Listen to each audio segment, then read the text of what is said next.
रानो चिड़िया पूरे दिन इधर उधर उड़ते उड़ते थक गई थी। उसे एक नया घर चाहिए था, ऐसा घर जो सुरक्षित हो, बारिश से बचे और सुंदर भी दिखे।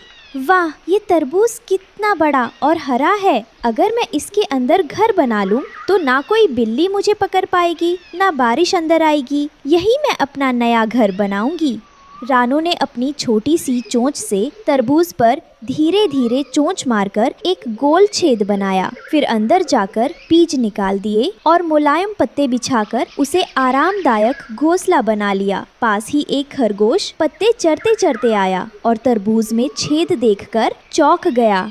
अरे, ये तो तरबूज है, लेकिन इसमें कौन रह रहा है? नमस्ते खरगोश भाई, ये मेरा नया घर है। वाह रानो, कितनी समझदारी दिखाई तुमने। हमारे बिल तो जमीन के नीचे होते हैं, बरसात में कई बार पानी भर जाता है, लेकिन तुम्हारा घर तो बारिश और धूप दोनों से बचा रहेगा।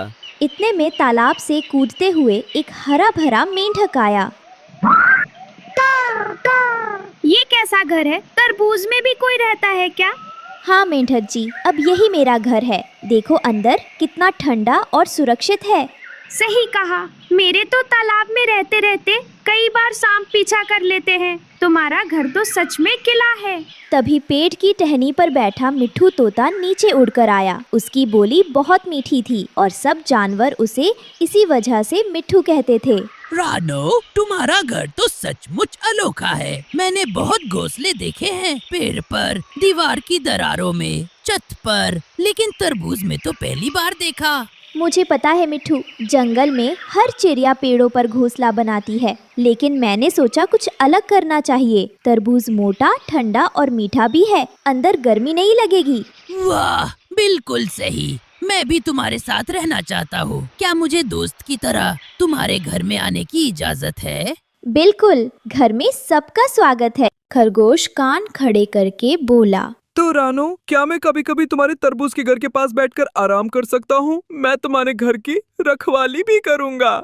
हाँ भाई, तुम जब चाहो आना। तुम्हारी फुर्तीली आंखें किसी भी खतरे को दूर से देख लेंगी। और मैं तालाब से पानी लाकर यहाँ छिड़क दूंगा, ताकि गर्मी में तरबूज ठंडा रहे। तीनों दोस्त हंसते गाते रानो के तरबूज वाले घर के पास बैठ गए। जंगल में एक चालाक और लालची लोमड़ी घूम रही थी। उसकी आंखें हमेशा खाने की तलाश में रहती थी। उसने खेत में बड़ा हरा तरबूज देखा। तरबूज में एक गोल छेद बना था और अंदर से चिड़िया की चहचह सुनाई दे रही थी।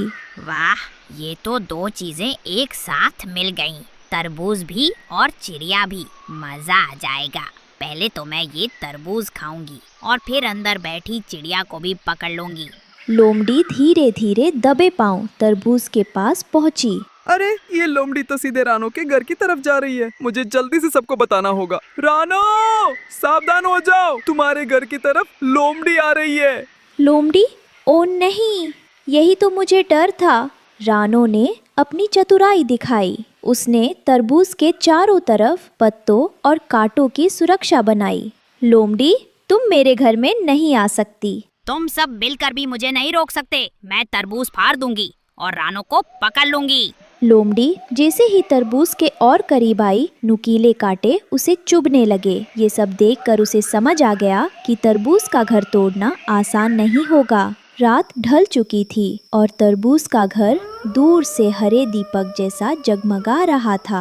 लोमड़ी बार बार चक्कर लगाकर तरबूज को देख रही थी। उसके दिमाग में बस एक ही ख्याल था, इस घर को तोड़कर अंदर की चिड़िया पकड़ना है। अब देखो, मैंने जूते पहन लिए। ना कोई खरगोश मुझे रोकेगा, ना कोई तोता, और ना ही ये कांटे।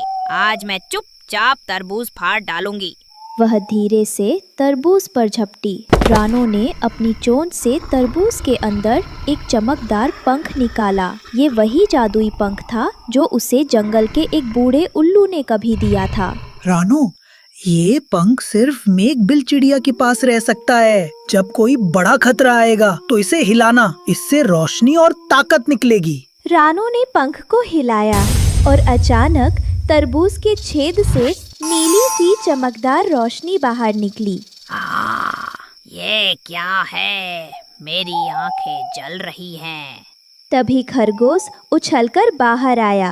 लोमड़ी, ये रानो का घर है, तू इसे छू भी नहीं सकती। मेंढक भी तालाब से कूदता हुआ आया और टर टर करने लगा। लोमड़ी, भाग जा यहाँ से, वरना अच्छा नहीं होगा। अगर हम सब साथ हैं तो कोई भी हमें हरा नहीं सकता। चुप रहो, मैं किसी की नहीं सुनूंगी। ये तरबूज आज मेरा होगा। लोमड़ी ने फिर तरबूज पर हमला किया, लेकिन उसी समय रानो ने जादुई पंख को जोर से हिलाया। पंख से एक तेज हवा का झोंका निकला और लोमड़ी दूर जाकर कांटों की झाड़ी में गिर पड़ी।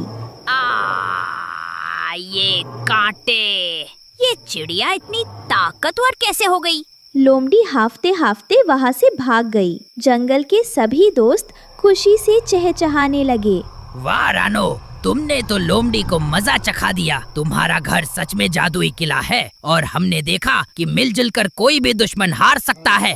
टर टर, अब लोमड़ी हमें छेड़ने से पहले 10 बार सोचेगी। लोमड़ी हार कर कांटों से निकली, लेकिन पूरी तरह हारी नहीं थी। मुझे अकेले लड़ना भारी पड़ रहा है। अब मुझे अपने सहायक को बुलाना होगा। अगले दिन सुबह तरबूज के घर के पास सभी दोस्त आराम कर रहे थे। तभी दूर से पंखों की सरसराहट सुनाई दी। अरे ये कौन है? बहुत बड़ा पक्षी लग रहा है। टर टर, कहीं ये लोमड़ी का साथी तो नहीं? धीरे धीरे एक बड़े पंखों वाला बड़ा तोता उड़ता हुआ आया। उसके गले में लाल निशान था और आंखों में चमक। ये आ गया मेरा सहायक, जंगली तोता। अब रानो को कोई नहीं बचा सकता। चिड़िया, अगर समझदारी है तो इस तरबूज को छोड़ दो और कहीं और चली जाओ, वरना तुम्हें पछताना पड़ेगा। रानो शांत रही। उसने गौर से उस तोते को देखा। उसकी बोली उसका चेहरा कुछ तो जाना पहचाना सा लगा। ये आवाज, क्या तुम वही हो मिट्ठू, मेरा बचपन का दोस्त? रानो, तुमने मुझे पहचान लिया? सभी जानवर आश्चर्य से देख रहे थे। लोमड़ी भी चौंक गई। क्या तुम इसे जानते हो? अरे मूर्ख तोते, तुम मेरे सहायक हो। इसे डराना था, पहचानने का खेल नहीं खेलना था। लोमड़ी, मैं कभी तुम्हारा सहायक नहीं था। मैं तो जानबूझकर तुम्हारे साथ चला ताकि तुम्हारी चालें समझ सकूं। मैं देखना चाहता था कि तुम रानो के घर पर कब और कैसे हमला करोगी, ताकि सही समय पर उसे बचा सकूं। रानो की आंखों में खुशी छलक आई। मुझे पता था तू मुझे धोखा नहीं दे सकता। तू वही मिट्ठू है जो बचपन में मेरे साथ उड़ना सीखता था। हाँ रानो, और आज मैं फिर तुम्हारे साथ हूँ। इस बार तुम्हारा घर कोई नहीं तोड़ेगा। लोमड़ी दांत पीस कर रह गई। धोखा, तुम सब ने मुझे मूर्ख बना दिया, लेकिन याद रखना, मैं इतनी आसानी से हार मानने वाली नहीं हूँ। इतना कहकर लोमड़ी झाड़ियों में गायब